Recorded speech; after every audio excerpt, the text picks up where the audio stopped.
Think about all the situations in team sports where two athletes are locked in a cat-and-mouse game of chasing and shaking.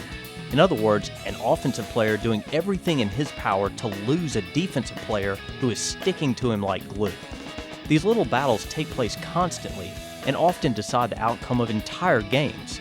To win such a battle, an athlete must possess great change of direction skills, body control, and jackrabbit acceleration. Breakaway belts, or reaction belts as they are sometimes called, generally consist of two waist belts connected by leashes with Velcro tips. All drills using this product require two athletes. Each athlete wears one of the waist belts and then connects himself or herself to the other athlete by Velcroing the end of his leash to his partner's leash.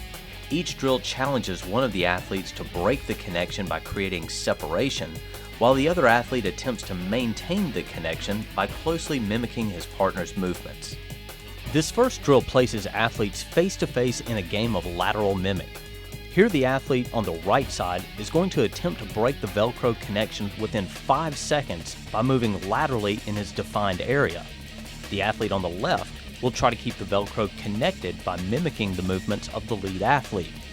Notice that cones and line markings on the ground are being used as guides for the athlete's movements. In this drill, both athletes may only slide laterally and must face one another at all times. This game forces athletes to keep a wide base where their feet are always situated just outside their shoulders. By maintaining this position, the athletes will be able to react to either their left or their right at any given time. A new wrinkle can be added to the Lateral Mimic drill by adding a third athlete or coach. The lead athlete and the trail athlete still play the same game as before, but with one exception. At some point during their 5-second time limit, the coach will clap his hands. The athletes must then react to the clap and sprint past a cone placed outside their original boundary. When the athletes begin this sprint, either athlete may try to create separation and break the connection. This added element alters the tactics used by the athletes in the first phase of the drill.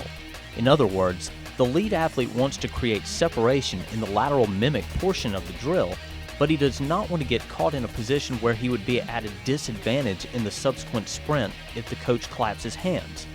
Likewise, the trail athlete in the Lateral Mimic portion wants to stay close enough to the lead athlete so the leash remains connected, but he also wants to be in a favorable position when the coach claps his hands. By turning the athletes so they face the same direction, the Lateral Mimic drill now becomes a linear mimic drill. The principle is the same. One athlete attempts to break the leash while the other tries to mimic his motions closely enough so that the leash stays intact for the full 5 seconds. The difference is that the athletes may only move forwards and backwards, that is, they may only sprint and backpedal. Transitioning from a sprint to a backpedal and vice versa tends to be more difficult than switching back and forth from an east-west slide as done in the last drill. This version challenges the athlete to utilize more balance and more body control. Here the lead athlete sits in front of the trail athlete, and both athletes have their legs extended straight out in front of their bodies. Notice that the leash is connected on the back of the lead athlete and to the front of the trail athlete. The lead athlete will initiate this drill by quickly popping off the ground and sprinting for a finish line marked 10 yards away. As soon as the lead athlete makes a move to get off the ground, the trail athlete immediately reacts to this movement and also gets up off the ground and begins sprinting after the lead athlete. The trail athlete must stay close enough to the lead athlete to keep the Velcro connection intact all the way through the finish line. The lead athlete is of course trying to accelerate away fast enough so that the connection breaks before he crosses the finish line.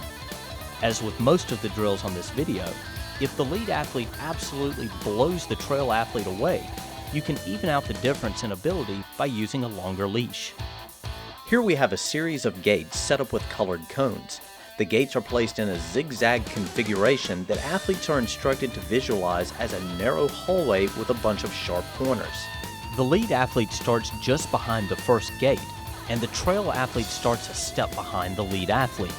As soon as both athletes are ready, the lead athlete may initiate the drill at any time. The lead athlete's job is to sprint through the gates as fast as possible and to create enough separation between himself and the trail athlete that the leash between them breaks. the trail athlete's job is to match the lead athlete step for step and to stay close enough that the leash stays intact. One reason this game is so good is because it can quickly be altered by changing the configuration of the gates.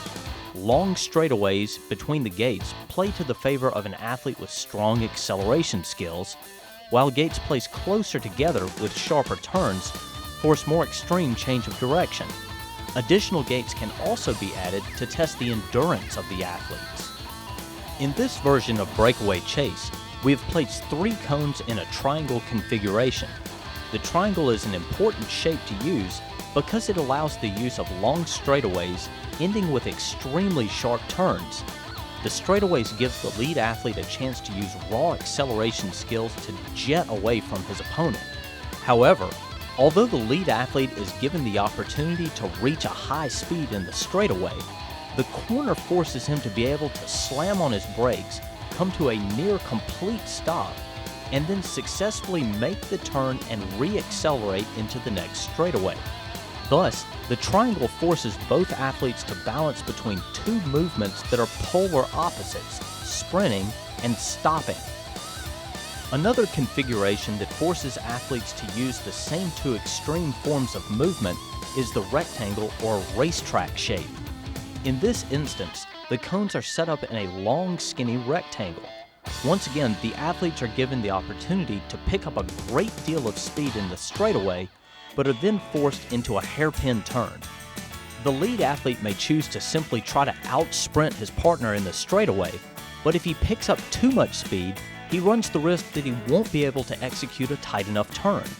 If the lead athlete is out of control in the turn, then the trail athlete will surely close the gap and keep the leash slack and intact. Building off the circle chase drill, athletes are now introduced to the figure 8 chase drill. This is set up by using cones to mark off 2 circles, each approximately 3 yards wide, and set up 1 yard apart. The lead athlete begins at the bottom of the 8, and the trail athlete begins a step behind him. The lead athlete initiates the drill by sprinting the path of the figure 8. This drill incorporates the curved pathways of the circle chase drill, but also adds some additional elements of change of direction. The athletes will sprint in a counterclockwise path around the first circle, and then immediately transition to a clockwise path around the second circle. To give the drill an entirely different feel, the size of the circles can be adjusted larger or smaller. Also, using 2 different sized circles creates a more challenging pathway.